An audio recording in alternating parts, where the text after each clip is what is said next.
현재 저와 함께 신앙 훈련을 하고 있는 한 청년이 어떤 나눔을 보내왔습니다.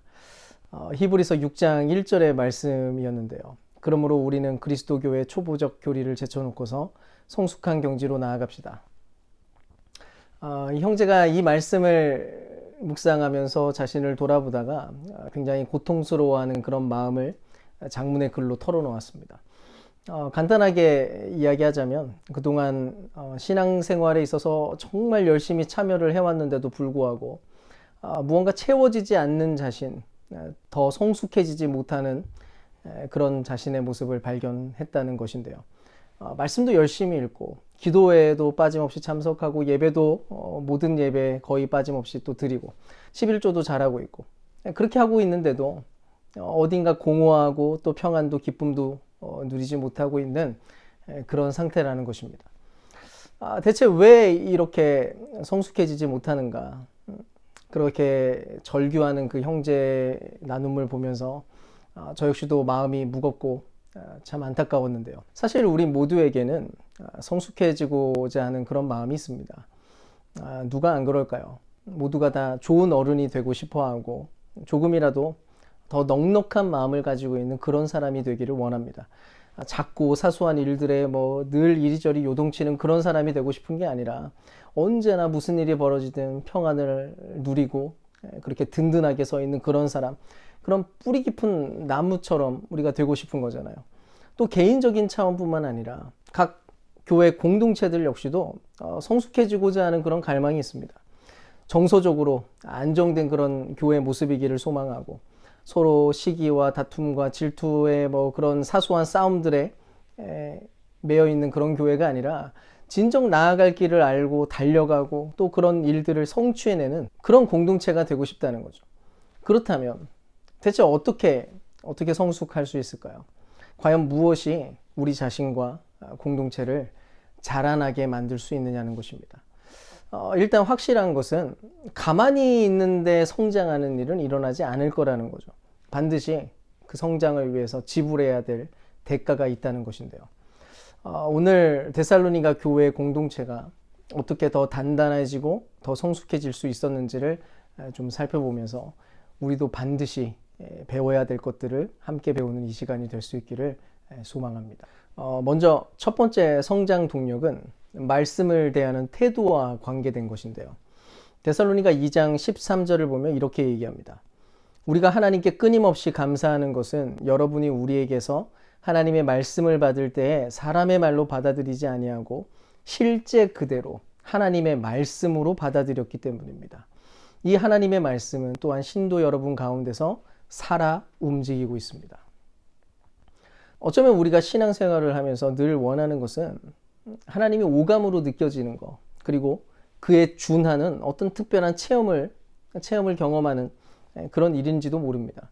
기적적인 사건이 일어나거나 하나님의 음성을 귀로 들을 수 있고 환상을 보게 되고 기도하면 원했던 일들이 즉시 해결되는 그런 일이 일어나면 그러면 너무 좋겠다는 거죠. 근데 적어도 그런 내용들이 성숙하는 데 있어서 가장 중요한 요소는 아니라는 점에 대해서 알고 있어야 되는데요. 실상 기독교 안에서 가장 중요한 것은 체험이 아니라 진리이기 때문입니다. 우리가 과연 무엇을 경험했는가? 그것보다 과연 우리는 무엇을 믿고 있는가? 바로 그것이 중요하다는 것이죠. 실제로 많은 이들이 진리와는 상관없는 그런 믿음을 붙잡고 살아가는 경우들이 많이 있습니다. 그저 자기 체험 안에서 규정된 하나님, 딱 그 정도 수준으로 가두어진 그런 하나님을 믿으면서 살아가기도 하고 그냥 내가 갈망하는 그 갈망하는 것을 이루어 주시는 분쯤으로 그래서 열심히 애를 쓰고 노력해서 지성이면 감천이라는 수준의 그런 믿음으로 사는 일들이 너무나 허다하다는 것이죠. 근데 그것은 기독교가 아닙니다. 기독교는 진리 위에 서 있어야 되고 믿음은 오직 진리를 대면할 때 나타나게 되는 그런 진실한 반응이어야 된다는 것이죠. 어쨌든 지금 바울은 이 진리, 그 하나님의 말씀이 우리에게 들은 하나님의 말씀이다 라고 이렇게 표현을 합니다. 실제로 하나님의 말씀은 사람의 입을 통해서 사람들을 통해서 그렇게 전달되어 왔습니다. 구약시대에는 선지자들의 입을 통해서 전달됐고 또 성경 저자들의 각종 글들을 통해서 하나님의 뜻이 계시되고 전달되었죠. 또 신약에 이르러서도 인간으로 오신 하나님, 곧 예수님을 통해서 하나님의 뜻이 전달되었을 뿐만 아니라 이후에는 그의 제자들, 그 제자들의 말과 글로 인해서 하나님의 뜻이 전달됐습니다. 지금은요, 수많은 믿는 사람들을 통해서 직분에 따라 세워진 성경 교사들, 곧 목사들을 통해서 전달되기도 하고요. 성도들의 입을 통해서, 그 삶을 통해서 전달됩니다. 바로 그런 식으로 고대에 쓰여졌었던 그 글들이 해석이 되고 각 시대와 상황에 맞추어서 적용되어 오는 방식으로 그렇게 선포되어 왔다는 것이죠. 데살로니가 교인들도 마찬가지였습니다. 이들 역시도 실은 그저 바울의 말을 들은 것뿐이었어요. 하늘에서 하나님의 목소리가 불현듯 들렸던 것도 아니고 그분의 손가락이 나타나서 무언가 새겨져서 글을 써주신 것도 아니었습니다. 그런데도 이들이 지금 어떤 태도를 갖고 있었다고 이야기하나요? 이들은 바울이 전해주는 그 말씀을 실제 그대로, 말 그대로 하나님의 말씀으로 그것을 받아들였다는 거예요. 물론 이 일에는 전제가 필요하긴 합니다. 과연 이 메신저가 진짜 신뢰할 만한가? 그 여부인데요. 원래 설교자들은 절대로 자신의 생각이나 잡설을 전해서는 안 됩니다. 바울이 모든 말을 하나님으로부터 받아서 전했던 것처럼 설교자 역시도 성경이 증언하는 모든 것들에 대해서 사견, 개인적 생각이 아니라 가감없이 그분이 원하시는 뜻을 전달하기 위해서 애를 써야 되는 것이고 그런 일들을 진실하게 감당하려고 하는 그런 사람이어야 된다는 것입니다. 근데 지금 우리 시대는 너무나 혼란스러워져서 반드시 분별이 필요한 그런 상황인데요. 단순하게 이단과 사이비를 분별해야 되는 그런 이야기를 하는 게 아닙니다. 훨씬 더 심각한 위험은 사실 정통교회 안에서 발견되거든요. 아무 교회나 가서 누구의 설교를 들어도 괜찮습니다. 이렇게 말할 수 있으면 얼마나 좋을까요? 모든 설교자들은 다 신뢰해도 좋습니다. 그렇게 단언할 수 있으면 얼마나 좋겠느냐는 거예요. 근데 현실은 그렇지 못합니다. 실제로 어떤 설교자들은 성경의 주장을 진실되게 따르기보다는 자기 주장을 관철해내기 위해서 성경을 이용하기도 하고요. 성령의 능력이 아닌 새치혀의 능력이 작동하는 그런 모습을 발견하기도 하는 거예요. 그래서 그것들이 맺는 열매라고는 온통 부도덕과 분열과 상처일 수밖에 없는 것이죠. 그래서 분별이 필요합니다. 과연 설교자가 진실로 하나님의 말씀에 온전히 천착해 있는가? 인간의 사심과 욕망을 내려놓고 진실되게 하나님의 말씀이라면 가감없이 전하려고 애를 쓰고 있는가? 진지하고도 겸손한 신학적 사색과 탐구를 통해서 현 시대에 맞게 적용하려고 애를 쓰는 그 권면을 하고 있는가? 적어도 그런 설교자의 선포가 전해질 때 그 말씀 앞에서 갖추어야 되는 태도는 이것입니다. 사람의 말로 듣는 게 아니라 하나님의 말씀으로 그 이야기를 들어야 된다는 거예요. 하늘의 하나님이 오늘 나에게 주시는 어명으로 그 이야기를 여겨야 된다는 것입니다. 사랑하는 여러분, 우리는 올바르게 선포된 그 말씀 앞에서 겸손해야 됩니다.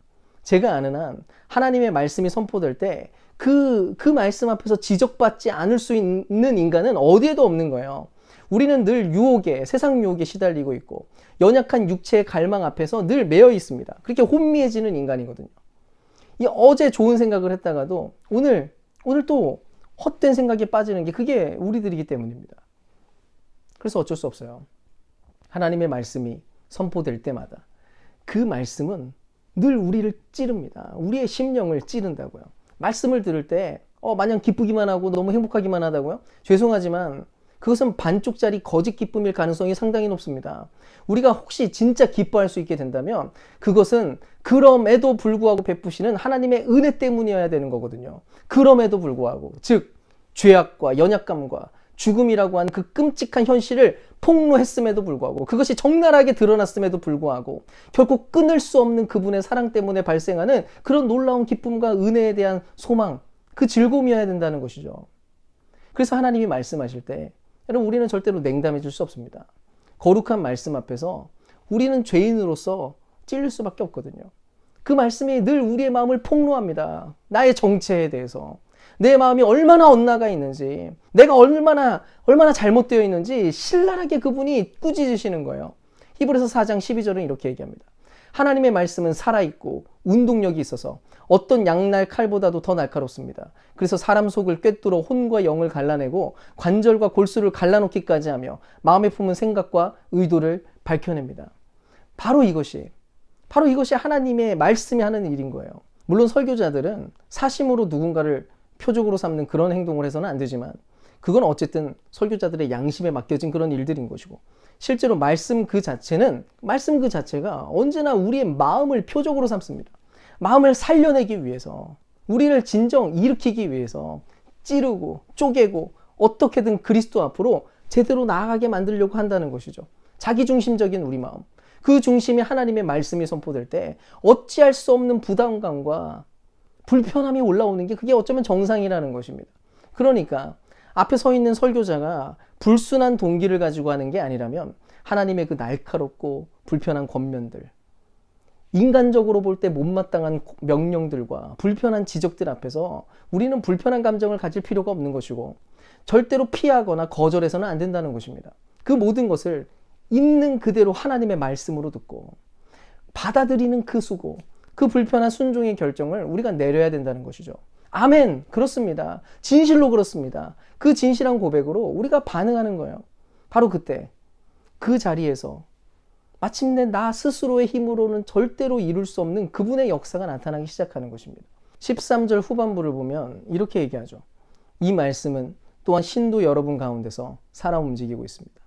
뭐라고 얘기합니까? 말씀이 우리 안에서 살아서 움직인다는 거예요. 단지 내가 말씀을 꽉 붙잡고 내가 열심히 살아낸다, 이런 개념이 아닌 거예요. 오히려 말씀이 우리 안에 들어와서 그 말씀 스스로가 생명력을 가지고 역사하기 시작한다는 겁니다. 내 안에 진실한 믿음으로 간직했던 그 말씀이 우리의 마음을 보호하기 시작하는 거예요. 그 말씀이 우리를 위로하기 시작하는 거예요. 우리를 격려하고 승리를 위한 길을 향해서 우리에게 힘을 베풀어주고 역사하기 시작한다는 것입니다. 그래서 부탁드립니다. 선포된 말씀을 사람의 말로 듣지 마시고 하나님의 말씀으로 있는 그대로 받아 간직하시기를 바랍니다. 저 역시도 제가 준비하고 선포한 말씀이지만 이것이 선포될 때 이것을 말 그대로 하나님의 말씀으로 받아들입니다. 덕분에 저 역시도 제가 전한 말씀을 또다시 제가 하나님의 말씀으로 여기고 붙들고 한 주 내내 얼마나 많은 고민과 고뇌를 하는지 모릅니다. 하나님의 말씀으로 받았다면 들은 것을 곱씹고 기도로 반응하는 거예요. 한 주간 들은 말씀 가지고 하나님 앞에서 끊임없이 자신을 분별하고 기도로 하나님 앞에 반응하는 것입니다. 또 스스로를 책망할 지점을 찾고 또 반대로 하나님의 응원하심을 들으면서 그렇게 거침없이 나아가는 거죠. 성경이 말하는 대로. 그때부터 그 말씀이 생명력을 가지고 우리 안에서 활동을 시작하는 거예요. 나도 모르는 사이에 스스로의 힘으로 이룰 수 없었던 성숙이 내 안에서부터 일어나기 시작한다는 것입니다. 비록 그 과정이 절대로 기계적인 것이 아니기 때문에, 인격적이기 때문에 더딜 수도 있고 여러 가지 훨씬 다양한 과정들을 거쳐야만 할지도 모릅니다. 하지만 어느 순간 우리가 뒤돌아보면서 자연스럽게 고백하게 될 거예요. 와, 언제 이렇게 자랐지? 하나님의 말씀이 내 안에서 진짜 이렇게 일하셨군요. 그렇게 말이죠. 자, 이제 데살로니가 2장 14절 말씀도 한번 보겠습니다. 형제자매 여러분 그리스도 예수 안에서 유대에 있는 하나님의 교회들을 본받는 사람이 되었습니다. 그들이 유대 사람에게서 고난을 받은 것과 같이 여러분도 여러분의 동족에게서 똑같은 고난을 받았습니다. 바울은 이제 두 번째 성장 동력을 고난이라고 밝히는데요. 성장하는 공동체는 고난을 피하는 게 아니라 오히려 고난을 직면하고 짊어진다는 것입니다.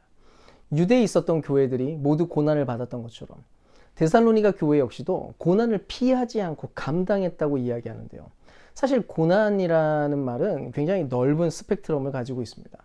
욥이 당했던 그런 고난처럼 도무지 이해할 수 없고 통제할 수 없는 그런 것들도 있고요. 또 우리가 스스로 잘못을 저질러서, 내가 악을 저질러서 자초하게 된 그런 고난들도 있습니다. 그런데 여기서 말하는 고난은 그런 게 아니고요. 정확히 예수를 믿기 때문에 굳이 받게 되는 그런 고난을 얘기하는 거예요. 바울이 말하는 것을 들어보면 얼마든지 이 고난은 피할 수도 있는 것이었거든요. 예를 한번 들어볼까요? 우리가 살다 보면 굉장히 불편하고 도움 안 되는 친구들을 만나기도 합니다. 그런 경우에 까짓것 그 사람과 손절하는 게 훨씬 더 큰 유익이 될 수 있다고요. 근데 우리가 예수님을 믿고 그분의 명령 앞에 섭니다. 예수님은 늘 약한 자를 돌보시는 분, 지극히 가난한 자들의 친구가 되어주시고 죄인들과 식사를 나누시는 그런 분이라는 것을 우리가 알게 됐다고요. 또 선한 사마리아인이 했던 것처럼 우리에게도 또 얘기하십니다. 너도 이와 같이 하라. 그 명령이 나에게도 주어졌다는 사실을 우리가 알게 됐다고요. 그 때문에 선뜻 내 마음대로 그냥 행동할 수 없게 된 것입니다. 비록 너무나 불편한 친구지만, 아무 도움도 안 되지만 여전히 그 친구의 내면을 살피게 되고 같이 오히려 도와줘야 된다는 그런 마음이 커지는 거예요. 손절하려는 마음이 솔직하게는 굴뚝 같은데, 그런 마음을 품는 순간 도리어 마음이 불편해지는 그런 일이 벌어집니다. 결국 만날 때마다 사실은 너무 불편한데 참고 견디면서도 만남을 지속하고, 그 자리에서 하나님의 뜻을 구하면서 어떻게 하면 도울 수 있을까를 생각하기 시작하는 거죠. 고난이죠. 어려운 일이죠. 근데 그것을 피하지 않고 끝까지 감당하기로 결정하는 것입니다. 그저 자신이 굳게 믿는 그 말씀에 따라서 그 친구에게 자신이 빛이 되기로 결정하고 소금이 되기로 결정한 거예요.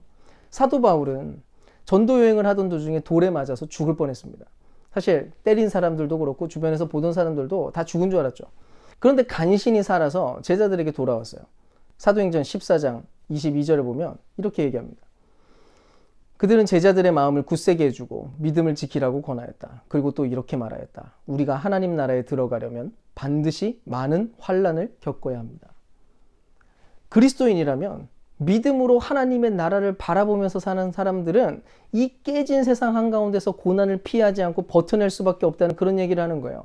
빌립보서 1장 29절을 보면 고난은 오히려 특권이라고까지 얘기를 해요. 지난주에도 잠시 언급하긴 했지만 우리가 사는 이 시대는 더 이상 믿음의 고난은 없다고 착각하기도 하는데요. 그래서 이런 말씀의 도전들 앞에서 그냥 밍숭맹숭하게 지나가는 일들이 허다합니다. 우리와는 이제는 상관없다는 듯이 그렇게 구우는 거죠. 근데 그게 아니라고요. 따지고 보면 훨씬 더 교묘한 어려움들이 우리에게 있다는 것입니다. 혹시 나에게는 지금 그런 고난들이 전혀 없다고 여겨지신다면 우리는 아마 스스로 의심해 봐야 될지도 몰라요. 어쩌면 우리가 의도적으로 고난을 피하고 있는 그런 상황인지도 모른다는 것입니다. 생각해 보세요. 우리가 사는 세상은 깨진 세상입니다. 직장 안에서는 공공연한 불법이 이루어지고 있고 곳곳에 눈먼 돈들이 움직이기 시작해요. 마음만 먹으면 적절하게 치고 빠지면서 적당한 이익을 얻을 수도 있고요.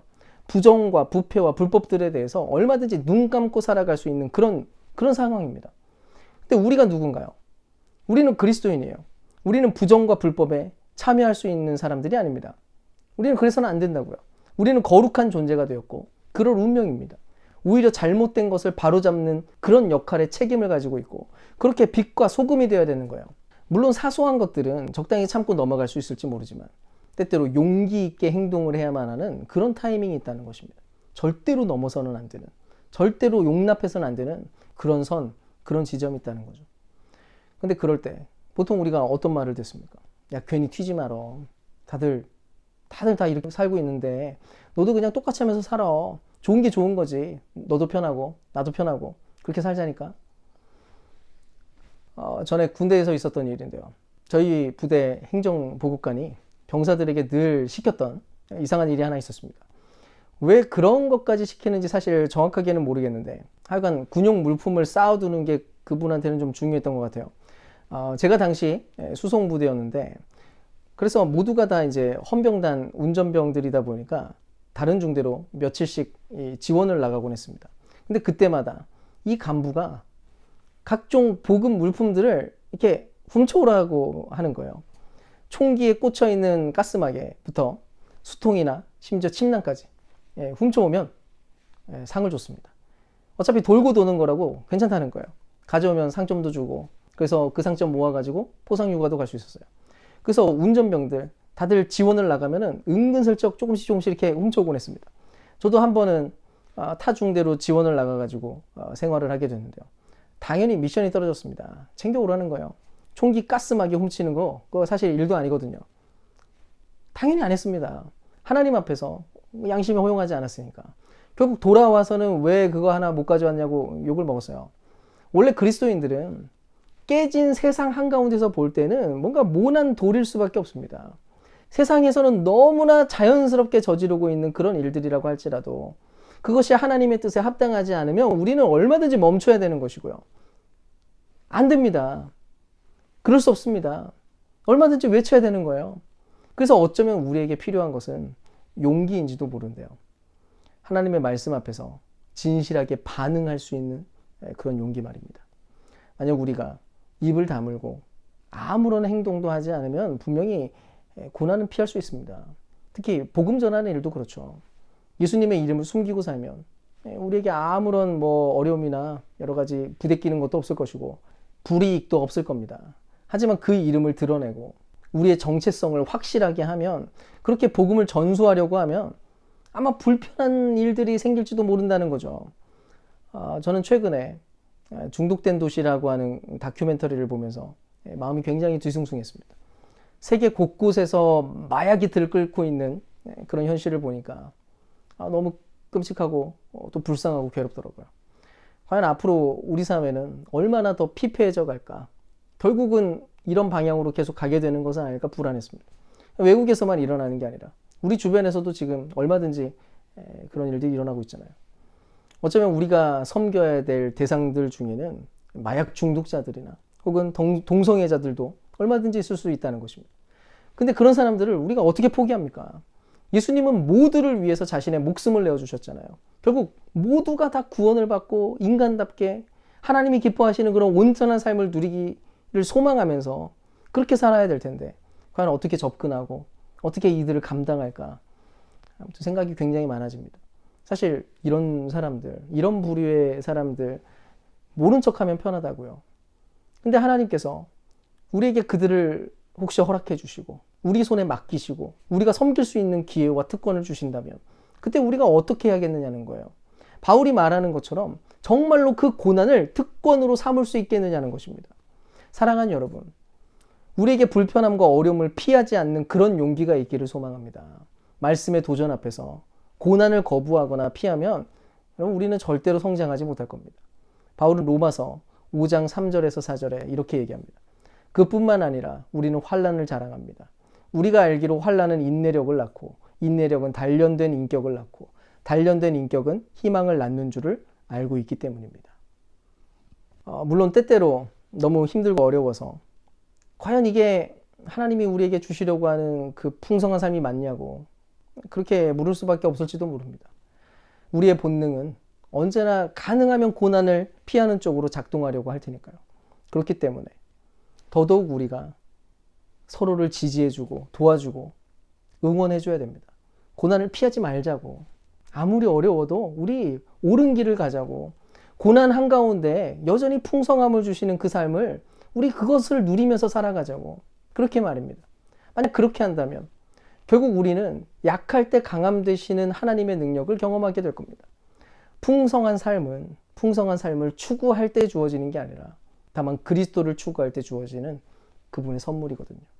우리가 사는 시대는 점점 더 신앙을 엉뚱한 방식으로 가르치는 것 같습니다.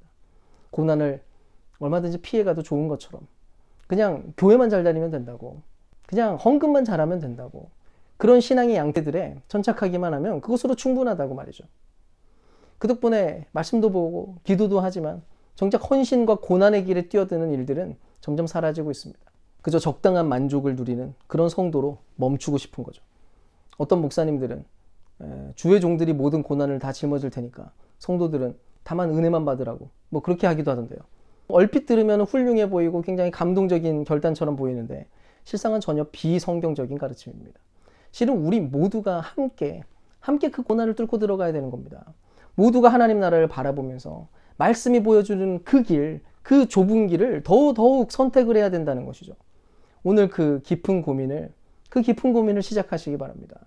어떻게 헌신해야 될지, 어떻게 고난을 피하지 않고 나아갈지 말이죠.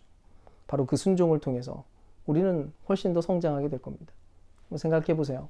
우리에게 마냥 좋은 것만 주실 때 그때 알게 된 선하신 하나님과 고난과 어려움 한가운데서 만나게 된, 그래서 알게 된 그 선하신 하나님에 대한 그 이해의 깊이는 얼마나 다르겠습니까? 어쩌면 고난을 통과하지 않고서는 진정 하나님이 누구신지 이해하지 못할지도 모르는 것이죠. 사랑하는 여러분, 우리가 아름답게 성장하기 위해서 데살로니가 교회를 배워나갈 수 있기를 바랍니다. 설교든 성경 공부든 그 안에 담긴 말씀을 사람의 말로가 아니라 하나님의 말씀으로 듣고, 그리고 그것을 붙잡고 진정 순종으로 나아갈 때 그때 닥쳐올 고난과 어려움들, 그것을 모두 다 짊어지기로 그렇게 결정하는 것입니다. 바로 그렇게 살아갈 때, 그렇게 헌신할 때, 그때 우리가 성숙하게 될 겁니다. 각 사람이 마침내 영적 부모의 수준으로 크고 멋진 나무처럼 그렇게 넉넉하게 자라날 것이고, 그런 우리를 통해서 더더욱 아름다운 공동체가 멋지고 든든하게 세워지는 것이죠. 함께 그 소망을 가지고 기꺼이 대가를 치러 나가는 저와 여러분 될 수 있기를 주님의 이름으로 축원드립니다.